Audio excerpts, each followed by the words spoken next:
Hello good morning everyone. आज हामी big bang थ्योरीको बारेमा जान्न गइरहेका छौँ। Big bang थ्योरीलाई जर्जेस ल्यामेट्री, Belgian priest Georges ल्यामेट्रीले 1927 एडीमा प्रोपाउन्ड गरेका थिए।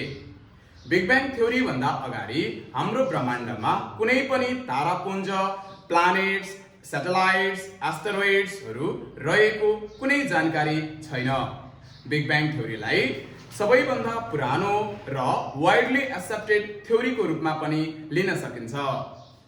बिग ब्याङ सिद्धान्त अनुसार सम्पूर्ण ब्रह्माण्ड करिब 13.8 बिलियन इयर्स एगो अत्यन्त सानो, तातो र अत्याधिक घना हायर डेन्सिटी बिन्दु सिंगुलारिटीबाट अचानक विस्तार हुन सुरु भयो। यो विस्तारलाई नै बिग ब्याङ भनिन्छ। बिग ब्याङ हुनुभन्दा अगाडि कुनै ब्रह्माण्डीय संरचना नहुँदा हाम्रो ब्रह्माण्ड कस्तो रहेछ, सबैभन्दा सुरुमा यो जानौं। सबैभन्दा सुरुमा हाम्रो यस ब्रह्माण्डलाई सिंगुलारिटी एटोमिक बुस्ट अर्थात् प्रिमियल एटमको रूपमा लिइन्छ। त्यस एटम एकदमै एक्सट्रिमली हाई टेम्परेचर र यसमा भएका एनर्जीहरू एकदमै कन्सन्ट्रेटेड, डेन्सिटी पनि ग्रेटर र प्रेसर पनि ग्रेटर भएको अनुमान गर्न सकिन्छ। त्यस बखत कुनै पनि स्टार्स, ग्यालेक्सिज, प्लानेट्सहरू एक्जिस्ट भएका हुँदैनन्। तर फलस्वरूप त्यो सिंगुलारिटी एटोमिक बुस्ट लामो समय पश्चात एउटा एस्टेरोइडको हिन्डरेन्समा आइपुग्छ। त्यस पश्चात बिग ब्याङको कहानी सुरु हुन्छ। यसलाई यो एक्सपान्सनलाई एक्सप्लोजनको रूपमा लिइँदैन, तर बिग ब्याङ भन्दै गर्दा एक्सप्लोजन भन्ने अर्थ लाग्छ। यो बम जस्तै एक्सप्लोड भएर बनेको हो कि भन्ने पनि बुझ्न सकिन्छ, तर त्यस्तो नभएर यो एक्सप्लोजन नभएर एक्सपान्सनबाट बनेको हो भन्न सकिन्छ। This expansion was not exactly an explosion like a bomb, but rather a rapid expansion of space itself. Space को एक्सपेन्सन को रूपमा बिग ब्याङ थ्योरीलाई लिन सकिन्छ। फलस्वरूप बिग ब्याङ थ्योरीलाई हबल्स प्रिन्सिपलले एडविन हबलको हबल्स प्रिन्सिपलले पछिल्लो टाइममा सपोर्ट गरेको पनि देख्न सकिन्छ। हामीले बिग ब्याङ थ्योरीबाट कस्ता खालका इन्फर्मेसन्सहरू, एभिडेन्सहरू प्राप्त गर्न सक्छौं त हेरौं है। Expanding universe.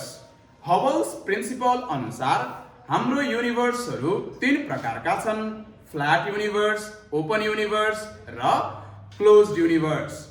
अहिले हामीले एक्सेप्ट गरेको युनिभर्स भनेको ओपन युनिभर्स हो र यी हरेक युनिभर्समा भएका युनिभर्सल बडिजहरू, हेभेनली बडिजहरू आफ्नो युनिभर्सल सेन्टर देखि तिनीहरू टाढा टाढा उनीहरू फैलिने देखिन्छ, जसलाई हामीले एक्सपान्डिङ युनिभर्स भनेर बुझ्न सक्छौं। Galaxies are moving away from each other. आफ्नो ग्यालेक्टिक सेन्टर देखि हरेक स्टार्सहरू टाढिदै आफ्नो डिस्प्लेसमेन्ट गर्ने प्रवृत्तिलाई हेर्दाखेरि युनिभर्सहरू एक्सप्लोजनबाट नभएर एक्सपान्सनबाट तयार भएको हो कि भन्न सकिन्छ। फलस्वरूप ओपन युनिभर्सले पनि यस कन्सेप्टलाई सपोर्ट गर्छ। सेकेन्ड एभिडेन्स यहाँ कस्मिक माइक्रोवेभ हो। बिग ब्याङ पछि हाम्रो युनिभर्समा केही रेडिएसन्सहरू यथावत रहन्छन्, जसलाई हामी कस्मिक ब्याकग्राउन्ड रेडिएसन पनि भन्छौं। यिनीहरूलाई फेन्ट रेडिएसन पनि भन्न सकिन्छ, जुन फेन्टको अर्थात् इनएक्टिभ और प्यासिभ भन्ने बुझ्नुपर्छ। र यस्ता रेडिएसन्सहरू अर्थको सिंगुलारिटी या युनिभर्सको सिंगुलारिटी हुँदाखेरिको अवस्था पनि हो भन्न सकिन्छ। त्यतिखेरको motions of the early universe नै फेन्ट रेडिएसन्सहरू हुन् भन्न पनि सकिन्छ। अब तेस्रो एभिडेन्स भनेको एबन्डेन्स अफ लाइट एलिमेन्ट। हाम्रो युनिभर्सको एलिमेन्ट्सको रूपमा, एलिमेन्टल ग्यासको रूपमा हाइड्रोजन ग्यास र हिलियम ग्यासलाई लिन सकिन्छ, जुन चाहिँ प्रिमियल ग्यासहरू हुन् पनि भन्न सकिन्छ, किनभने धेरै जसो स्टार्सहरू, सम्पूर्णतः स्टार्सहरू र हेभेनली बडीजहरू हाइड्रोजन ग्यास र हिलियम ग्यासबाट नै बन्ने देखिन्छ। इभन हामीले कक्षा 9 मा थर्मोन्युक्लियर फ्युजन रिएक्सन इन द सन पनि बुझेका छौं। त्यहाँ पनि हाइड्रोजन ग्यासेसहरू फ्युज्ड भएर हिलियम ग्यासेस बन्ने प्रक्रिया अध्ययन गर्न सकिन्छ। यहाँ पनि हामीले हाइड्रोजन ग्यासको इन्भल्भमेन्ट, पार्टिसिपेसन र हिट जेनेरेसनमा कस्तो भूमिका हुन्छ भन्ने बारेमा बुझ्न सक्छौं। इभन हामीले सन, स्टार्स यस्ता सबै हेभेनली बडीजहरूमा ग्यासियस डिपोजिसन्स हुन्छ भन्ने पनि बुझ्छौं। र लाइट एलिमेन्ट भन्नुको मतलब हलुका एलिमेन्ट्सहरू हुन् भनेर बुझ्नुपर्छ। हाइड्रोजन यसको एटोमिक मास 1.008 हो र यसलाई सिम्पली 1 AMU भनेर लिन सकिन्छ। हिलियमको एटोमिक मास यसको 4 AMU हुन पुग्छ। त्यो हुनाले गर्दा हाइड्रोजन र हिलियम जस्ता लाइटेस्ट एलिमेन्टहरू हाम्रो युनिभर्सल एलिमेन्टको रूपमा लिन सकिन्छ। जस्ता एलिमेन्टहरू लिस्ट AMU भएको हुनाले गर्दा छिटो डिस्प्लेस गर्न सक्छन् र एक्सपान्सन हुन सक्छन्।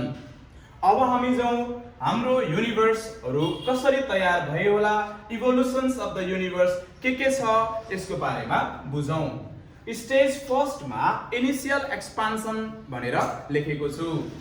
इनिशियल एक्सपान्सन भनेको बिग ब्याङ पश्चात हरेक युनिभर्सहरू एक्सपान्ड गर्न चाहन्छन्, उनीहरू डिस्प्लेस्ड हुन्छन् र कुल डाउन हुन्छन्। कुल डाउन हुँदा हरेक हेभेनली बडीजहरू या स्प्लिटेड हेभेनली बडीजहरू उनीहरू स्पिनिङ अवस्थामा देखा पर्छन् र डाइरेक्टली सनको रेडिएसन्सहरू, सनलाइटहरू रिसिभ गर्न सक्छन् भने त्यस्ता खालका हेभेनली बडीजहरूलाई सेलेसियल हेभेनली बडीज भनेर चिन्नुपर्छ। सेलेसियल हेभेनली बडीजहरू विशेषतः कमेट्सहरू, प्लानेट्सहरू हुने गर्छन्। प्लानेट्सको आफ्नै अर्बिटल्स हुन्छ भने कमेट्सको आफ्नै अर्बिटल हुँदैन र कमेट्सहरू प्लानेटकै अर्बिटल छेउछेउ भएर यिनीहरू ट्राभल गर्छन् र कमेट्सहरू एकदमै प्लानेट्स भन्दा छोटा र अथवा साना एटोमिक मास भएका भनेर बुझ्नुपर्छ र यिनीहरू प्लानेटको अर्बिटलमा रोटेट हुँदै गर्दा हराउने पनि गर्छन् र यिनीहरूलाई हामीले लस्ट प्लानेट भनेर पनि चिन्न सक्छौं। तर एस्टेरोइडहरू, मेटेरोइड्सहरू यिनीहरूको आफ्नै अर्बिटल हुँदैन र यिनीहरूलाई हामीले एस्ट्रोनोमिकल बडीज अर्थात् मेटाभर्स बडीज भनेर पनि लिन सक्छौं। ल एस्टेरोइड भनेको जो स्टेशनरी पनि हुन सक्छ र मुभिङ पनि हुन सक्छ, यिनीहरूको आफ्नै फिक्स अर्बिटल हुँदैन भनेर बुझ्नुपर्छ र आफ्नै अर्बिटल भएकाहरूलाई कस्मिक बडी अर्थात् सेलेसियल बडीज भनेर चिन्नुपर्छ। स्टेज 2 मा फर्मेसन अफ बेसिक पार्टिकल्स भनेर राखेको छु। जब स्प्लिटेड हेभेनली बडीजहरू एक्सपान्ड हुन्छन्, तिनीहरू आफ्नो निश्चित डेस्टाइन्ड रिजनमा पुगेपछि कुल डाउन हुन्छन् र प्रोटोन र न्यूट्रोन फर्मड हुन्छन्, जसलाई हामी फर्मेसन अफ सेन्ट्रल न्यूक्लियस पनि भन्न सक्छौं। प्लानेटको हकमा कोर रिजन फर्मेसन भएको भनेर बुझ्नुपर्छ, जसले अरु मोलिक्युल्स या पार्टिकल्सहरूलाई आफूतिर सेन्ट्रिपेटल फोर्स एप्लाइड गरेर उनीहरूलाई सेन्ट्रलाइज गर्न सकिन्छ भनेर बुझ्नुपर्छ। एउटा कुनै पनि एटोमिक पार्टिकल या हेभेनली बडीमा सेन्ट्रल मासको कति इम्पोर्टेन्स हुन्छ भन्ने कुरा पनि यहाँबाट बुझ्न सकिन्छ। त्यसपश्चात later atoms like hydrogen and helium form. यसको मतलब भयो अब न्यूक्लियसको स्टेबिलिटी भइसके पश्चात लाइटेस्ट एलिमेन्टहरूले आफूलाई स्टेबिलिटीमा लाने कोसिस गर्छन् र हेभियर एलिमेन्ट्सहरूले ढिलै भए पनि आफूलाई स्टेबल स्टेटमा लाने गर्दछन्। स्टेज 3 मा हामीले formation of galaxies and stars भनेर राखेका छौं।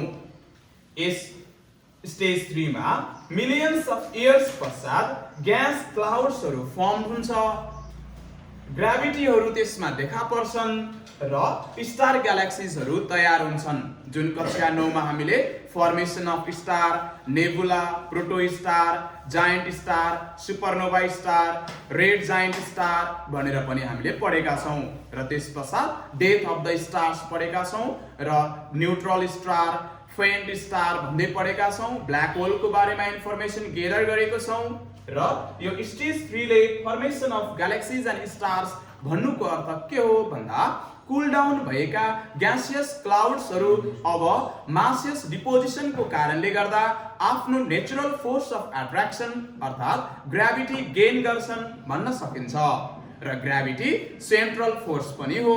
यसले हरेक लाइटर पार्टिकल बडीलाई आफूतिर एट्र्याक्ट गर्छ र कुनै फलिङ बडीहरूलाई सेन्ट्रली पोजेस गर्न पनि हेल्प गर्छ भन्न सकिन्छ।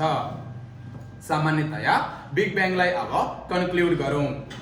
बिग ब्याङ भन्दा अगाडि कुनै पनि प्लानेट्स, स्टार्स र सैटेलाइट्सहरू एक्जिस्ट गर्दैनन्।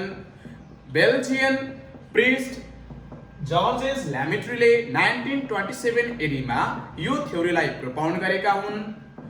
एडविन हवल्सले लेटर अन यस थ्योरीलाई कम्प्लिट गरेका हुन् या सपोर्ट गरेका हुन्। उहाँले एक्सप्लोजन नभएर एक्सपेन्सन हुन्छ भन्ने तथ्यलाई उजागर गरेका छन् र बिग ब्याङ थ्योरी नै अहिलेसम्मको मोडर्न थ्योरी, इभोल्युसनसँग रिलेटेबल, युनिभर्सको इभोल्युसनसँग रिलेटेबल मोडर्न थ्योरीको रूपमा लिन सकिन्छ। यही बिग ब्याङ थ्योरीकै आधारमा अहिले साइन्टिस्टहरूले, एस्ट्रोनोमर्सहरूले मेटाभर्सको कन्सेप्ट पनि ल्याएको देख्न सकिन्छ। मेटाभर्सको कन्सेप्टमा पनि युनिभर्सहरू एक्सपेन्सन गर्छन् भन्ने तथ्य नै हो। मेटाभर्समा धेरैवटा युनिभर्सहरू हुन सक्छन् भन्ने हाइपोथेसिस पनि हो भन्न सकिन्छ। ल त आजलाई यति नै गरौँ। अब सेकेन्ड हामी क्लासमा नेबुलर हाइपोथेसिस र हबल्स प्रिन्सिपलको बारेमा पनि जान्नेछौँ। धन्यवाद।